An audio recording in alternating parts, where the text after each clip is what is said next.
in the book we have pictures, which is quite familiar in memoir. I don't know how you pronounce it.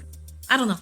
Anyway, you have pictures which are lovely. I love it. You know why? Because there is Tupac Shakur. We have a picture with Tupac. Yes.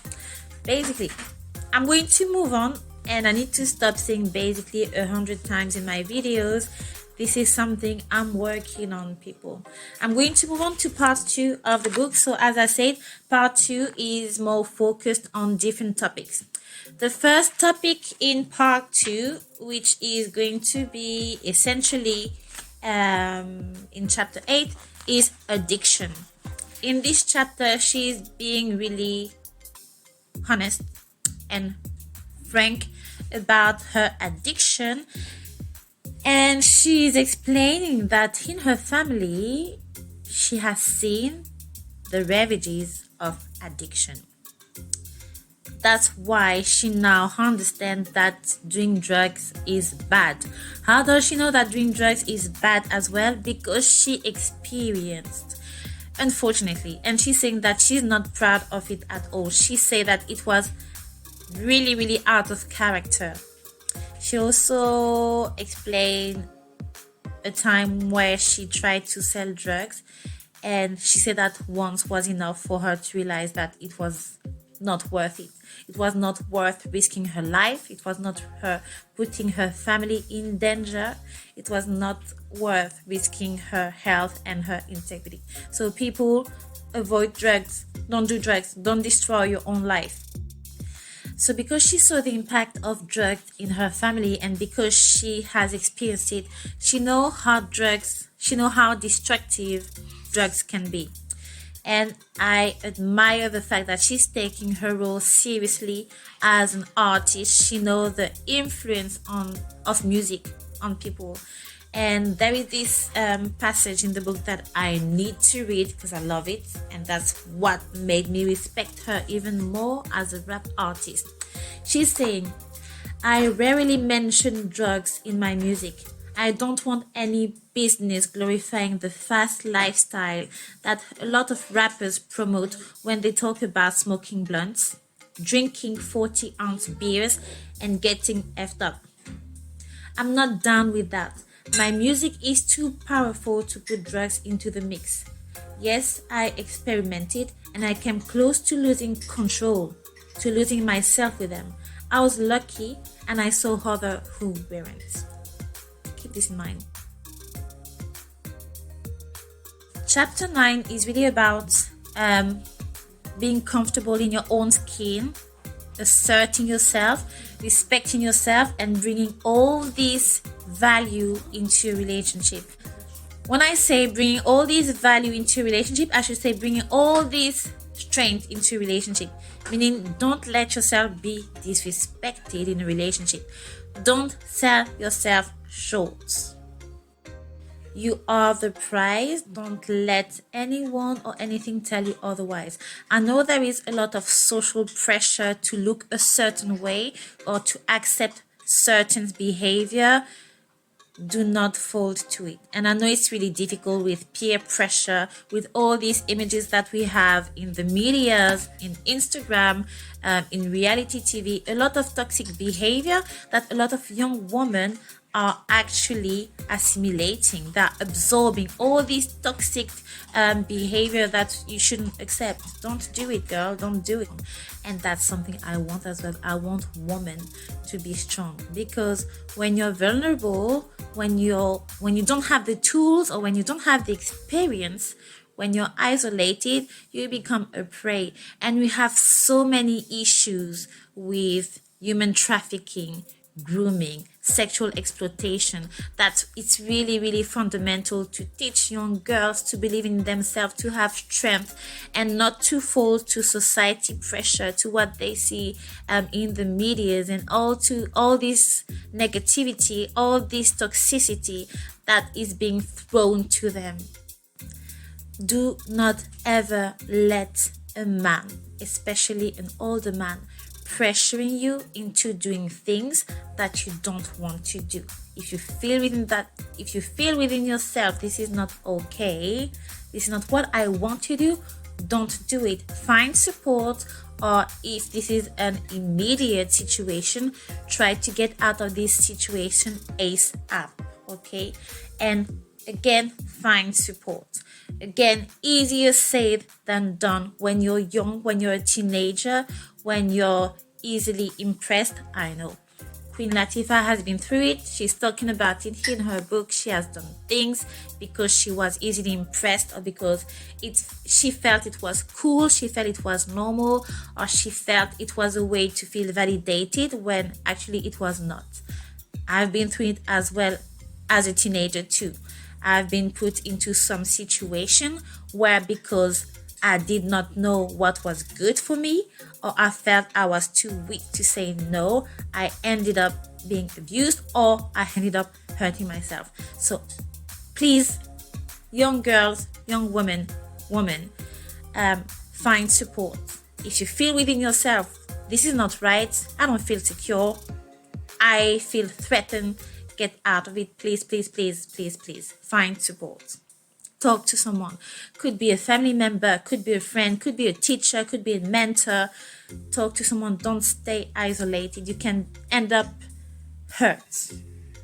And she's saying the consequences, we don't realize it. We don't realize the impact of our actions, or we don't realize the impact of the pain we are receiving until we are a year older. Because sometimes the impact can last for years and years. And sadly, sometimes the impact can last from generations to generations. Speaking from experience, sometimes like when I was younger, I've done a lot of things and I ended up really hurt. I ended up traumatized. But my first reaction, unfortunately, was to blame myself and to feel ashamed, because I took all the responsibility. I felt like everything that happened to me is my fault.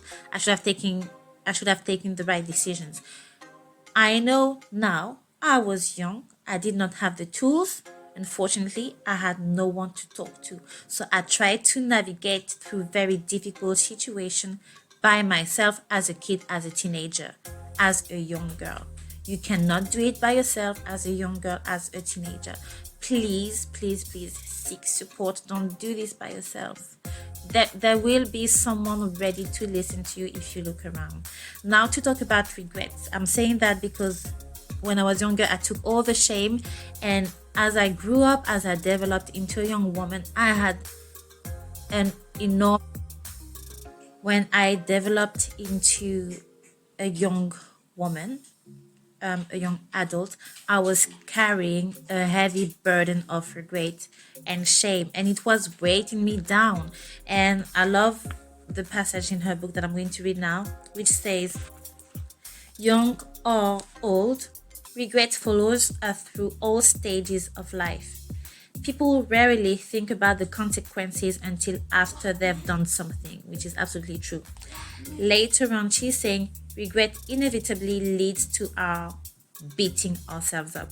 That's what I've done for too long. And at some point, I decided to let go of it. I decided to look back at what happened before, and to look at it with more compassion and with more understanding, and to realize that, girl, you were a kid, you were a teenager, you were by yourself. This is not your fault, okay? We make mistake. Now, what are you going to do to fix this and to become the best version of yourself as an adult? So telling this to myself was really, really, really helpful. Chapter 10 is about health, beauty standards, and again, being comfortable with your own skin. So she's talking about beauty standards, and I think I've mentioned it earlier in the video. I'm going to read a quick passage which resonated with me. She's saying, you are the only standard you need. Do you hear me? I'm going to repeat it. You are the only standard you need. Later on, she's saying, and I had an issue with this growing up. She's saying, I never see women who represent me and others like me. That was a problem. And I remember last week I had a discussion with my younger sister, and she asked me, how did you get to a stage where you finally loved yourself? And I remember one part of my answer was that at some point I stopped looking at the media as a mirror. I stopped looking at the media to find an answer to what I should look like. So whenever you're going to go on social media, don't try to look at other people having comparison in your mind. Stop comparing yourself to people. Look at yourself in the mirror, appreciate what you have. And all of a sudden, I finally understood the saying, beauty is in the eye of the beholder. I told myself, look in the mirror, appreciate what you see. Everybody is beautiful in their different way. There is not one idea of beauty. I mean, we are 7 billion people in this earth. Everybody with this specific appearance, everybody with their own trait, with their own skin tones, with their own body. You are beautiful. This is you. Now, obviously, we all have our preferences. We would prefer us to be maybe taller. We prefer us to be slimmer, blah, blah. This is normal. I have this with myself. Sometimes I look at me and I feel like, oh, I need to lose this belly. I need to go to the gym. But at the end of the day, I focus on what I like and I say, overall, I like what I see. I think I'm beautiful. And why am I beautiful? Because my body is healthy. When I wake up in the morning, my body helps me. I can walk, I can eat, I can breathe. I'm telling myself, body, thank you for being here. You're beautiful. You're helping me to live. I am alive. Okay, so some days I feel like putting makeup on. Some days I feel like I don't want to put makeup up. I'm just being flexible. I just like to try things. So I don't associate beauty with my appearance, but it's more a state of mind. It's more about appreciating what I see and being grateful to have a body that is here. I'm going to think more in depth about it, and I would like to make a video about body image and how to appreciate your body. And I also assimilated that the idea that beauty is not monolithic. Okay, beauty is in your eyes. What someone is going to find beautiful, you might not find it beautiful. You are beautiful in all your strength, in all your weaknesses, in all the little things that you don't like. There is someone who loves it, and you should love it as well. Your body should be your best alive. I'm going to read this passage as well. She's saying there's a point where a woman gets beyond wanting to look good for herself, and that's when she's giving up the power, when she's so focused on looking good for a man or for society. The for society bit, I'm putting it, I'm adding it. And yeah, there's this idea of celebrating yourself. As long as you find yourself beautiful, as long as you're happy with who you are, how you look, and how you take care of yourself, you will see at some point, you will get to a stage where you will feel beautiful. And beauty is not about all these limited visual materialistic things. Beauty is about your vibes. Beauty is about how you treat people. Beauty is about your energy. Beauty is about how you live life, how you share life, how you share love. Beauty is also about how you love yourself and how you love people. That's my belief. What do you think, guys? What is beauty to you? I would love to know what you think about it. Let me try to be quicker. Chapter 11 is about it's about relationships, and basically what can I say to be quick?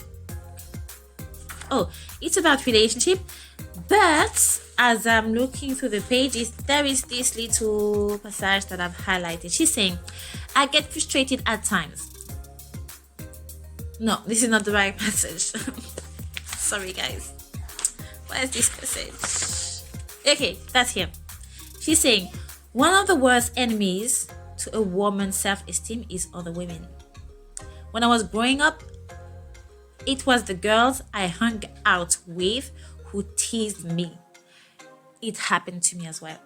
That's where choosing your friends accordingly, choosing the right group, is very important because you might be with a group of friends who are not going to help you. Let me try to be quicker.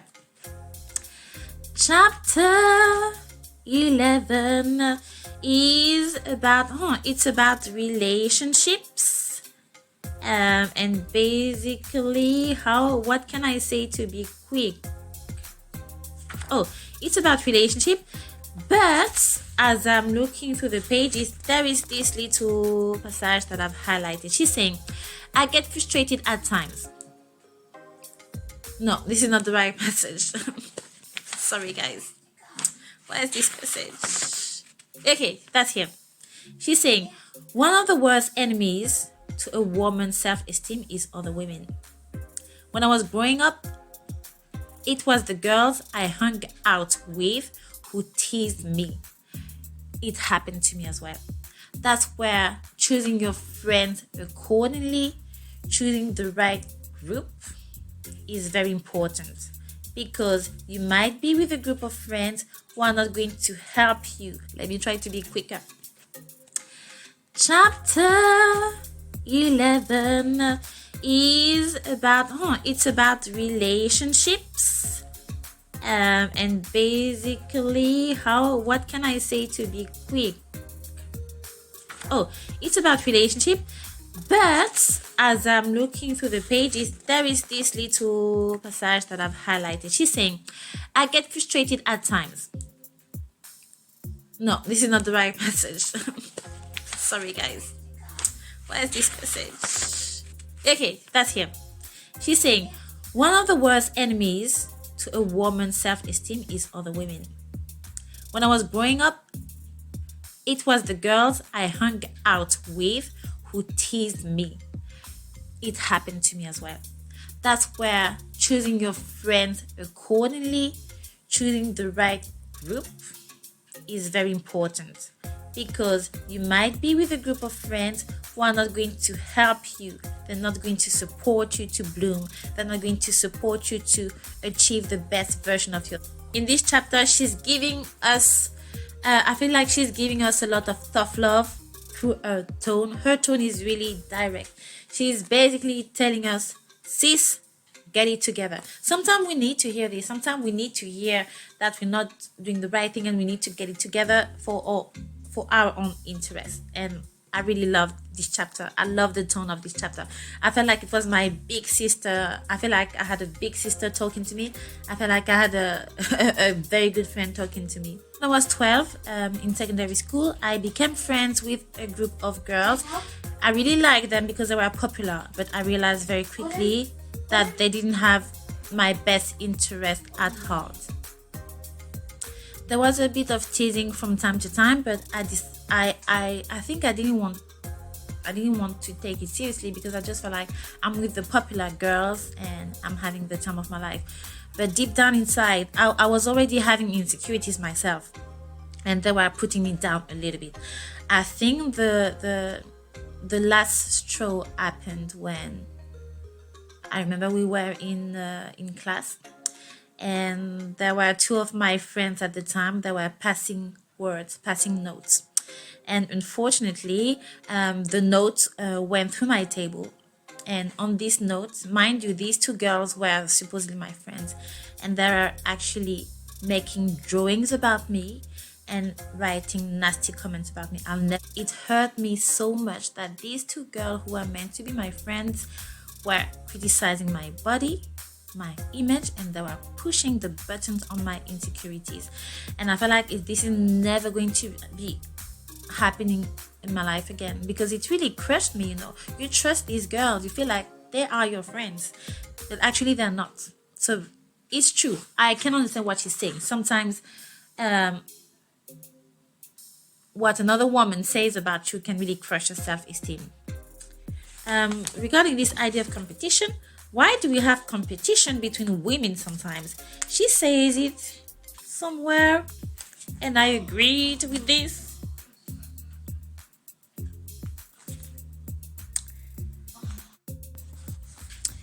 We are made to believe that there are not enough available, respectable, suitable men for us women, and we have bought into the narrative that we have to fight each other to get the best men.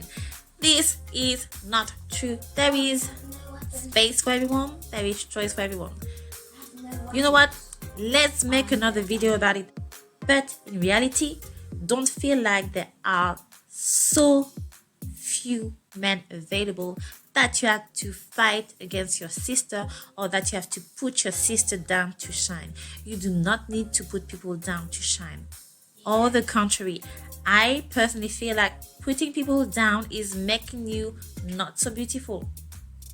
That's where the idea of sisterhood is very important. I love to have friends and to see them as sisters. My friends, my really close friends, I see them as sisters. I see them success. I want to see them healthy. I want to see them secure. I want them to evolve. I want them to bloom. I want them to reach. I want the best for them. They are my sisters. Sisterhood is important. And just like real life sisters, no man can come between me and my sister. She is a real friend. She is a good friend. We have a real, authentic, caring bond. No one can come between us. And this is really important. Support your sisters. Very important. Going back to sisterhood and going back to being strong, independent. You know what?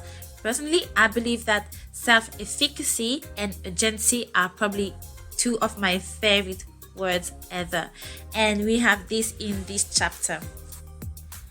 She's saying that a lot of women think that when you have a man, is going to fix all your issues. I used to think like this. I'm not going to lie. Early 20s, late teenage years, early 20s. I used to think like this. I felt like if I get with a good man, he's going to save me. My life is going to get better. I forgot that I was the main actor in my life. I'm the main character.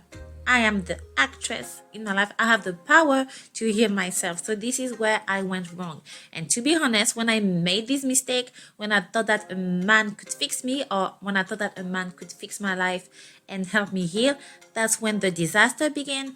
I started a very destructive, abusive relationship that I've been able to live.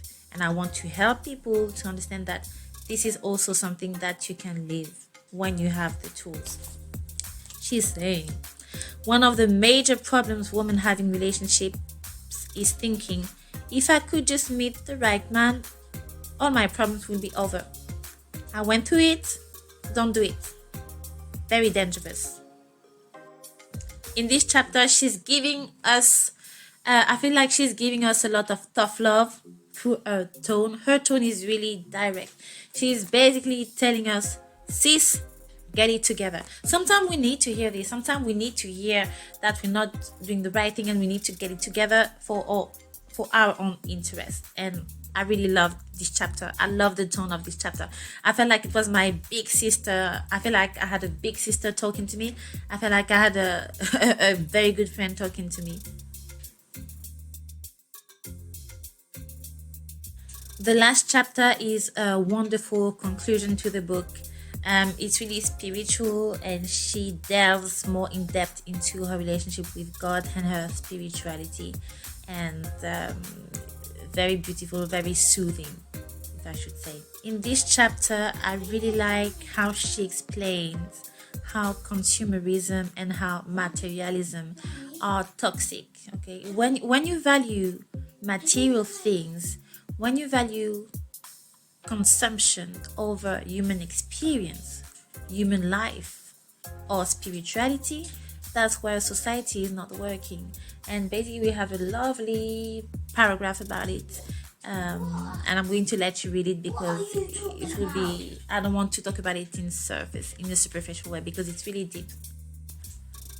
Consumerism, materialism become toxic when it becomes more important than human experiences, human connections, or spiritual development.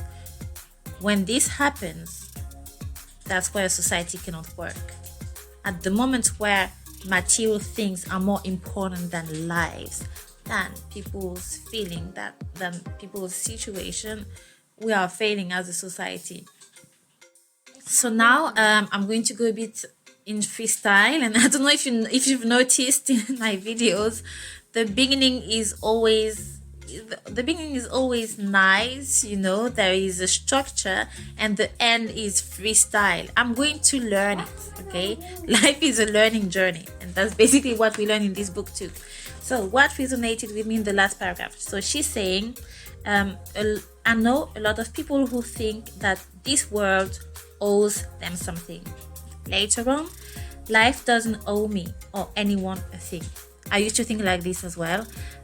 I was when I was unhappy and I was angry at God. I felt like, why is this happening to me? This is not fair.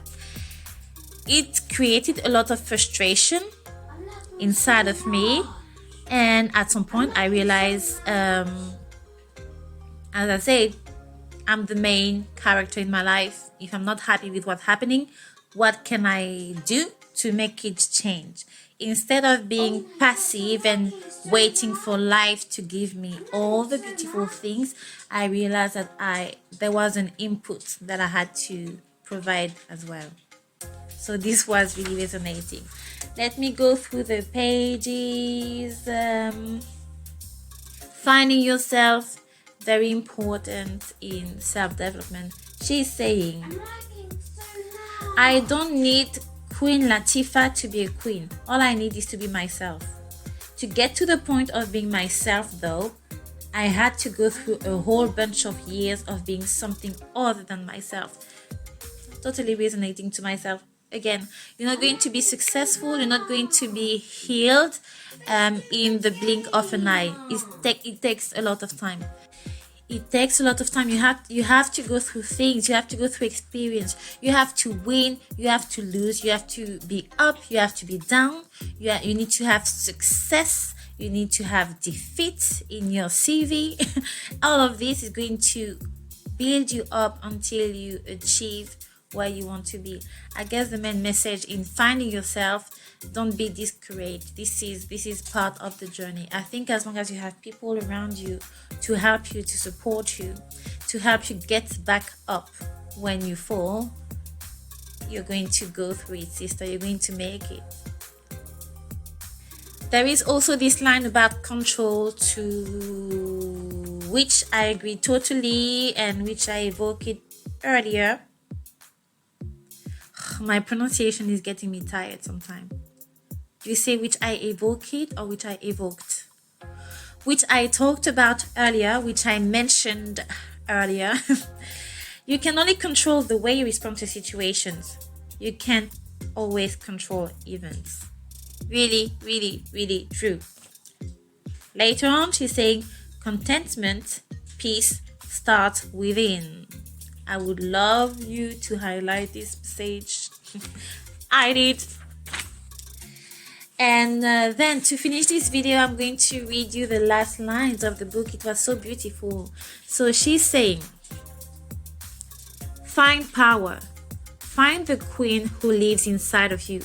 Embrace her, nourish her, praise her, hold her accountable, and love her. Become her. It's all about who you're becoming. It's all about your journey. It's not going to be great tomorrow. It's not going to be great in 2 days. It's a journey. Believe in yourself. Find your inner strength. Use your experiences to build yourself, and find the good people around you. I mean, how can I say? You need to build your own group of friends that you're going to believe in. You need to make sure your family is supporting you. If you feel like your parents are not supportive enough, talk to them. Let them know, Mom, Dad, I would love you to support me. This is what I want to do. This is what I want to try. Having your support is what I need. It's going to make a great change. I will feel your love when you give me support too. Such a great read. So guys, I've tried to be quick. I've tried to be short. So overall, Queen Latifah, ladies first, revelation of a strong woman. For a long time, I haven't seen myself as a strong woman. You know, I'm quite soft spoken.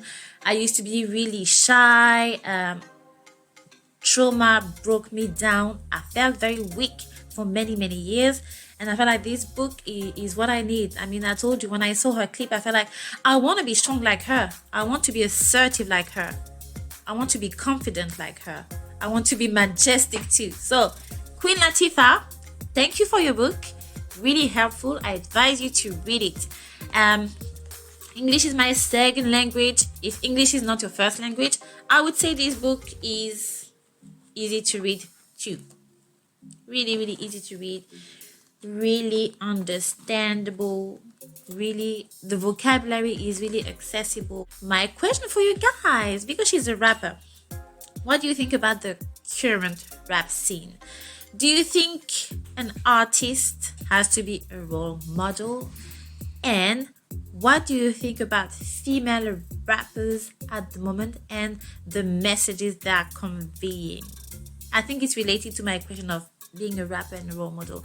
Do you think the messages they are conveying are really shaping younger generations? I think yes. But let me know what you think in the comments. Much love to you guys, and thank you for watching. I really love making this video because I love this book so much. Yeah, goodbye. Thank you.